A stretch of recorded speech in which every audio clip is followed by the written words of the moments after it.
Do you remember all of the confusion when AB 1482, the statewide rent control bill, was introduced? How the assembly member who drafted the bill couldn't quite make up his mind on how he wanted the bill to work? Or how about how the bill was retroactive? Well, the local powers that be are at it again, and you're not going to believe what they have managed to top AB 1482 with: a police power ordinance on rent control and evictions. There is a lot to unravel with this one, so let's get going.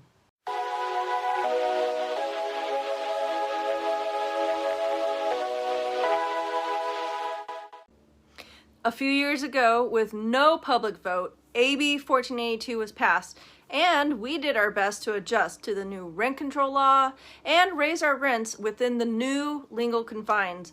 Rent caps were going to be based on the county's CPI percentage that's released each April. And for the past year, we have been patiently waiting for the new CPI amounts to be released for this year, so we would know what we could raise rents to this year.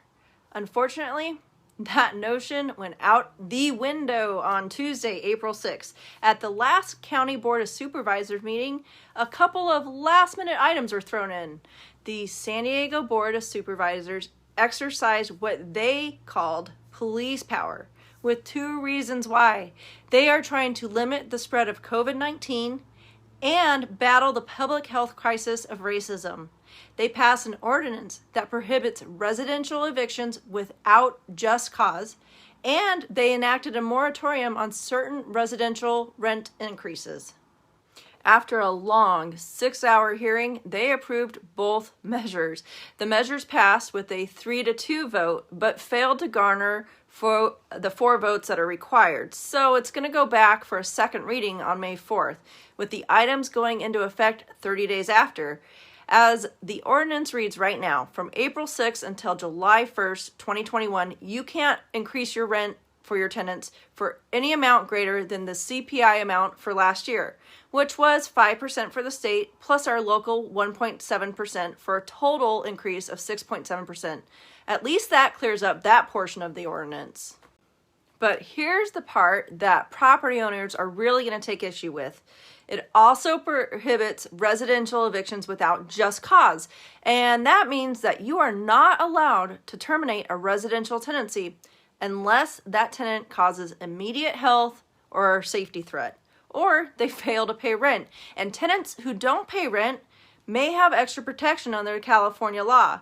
Other notices of termination of tenancy and evictions are on hold.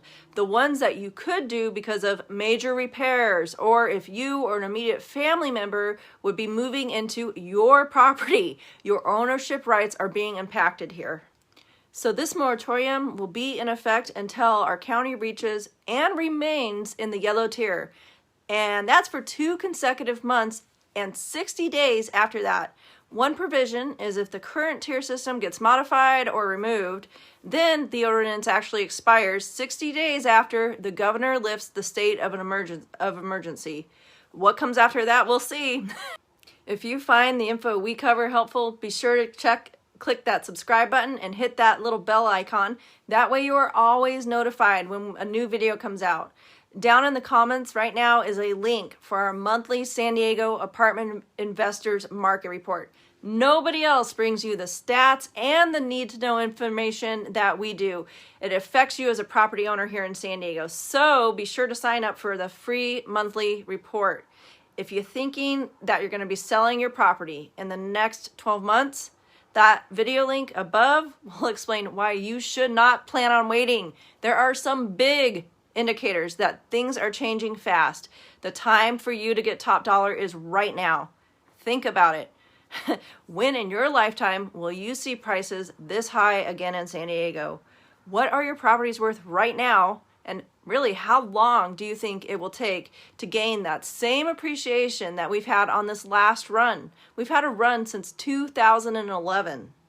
As always, we are here to help you, and the only way that we can do that is if you contact us. Let us help you come up with a game plan, give you an estimate of your net proceeds. so you know the number that you're going to walk away with if you sold right now. And we'll show you how to get the best price and terms for your property. So call, text, or email us. Right now is not the time to be working with amateur agents. You really do deserve to have expert guidance and experience. Folks like us who are just straight shooters, and we really do have your best interest in mind. That way, all you need to do is focus on your move.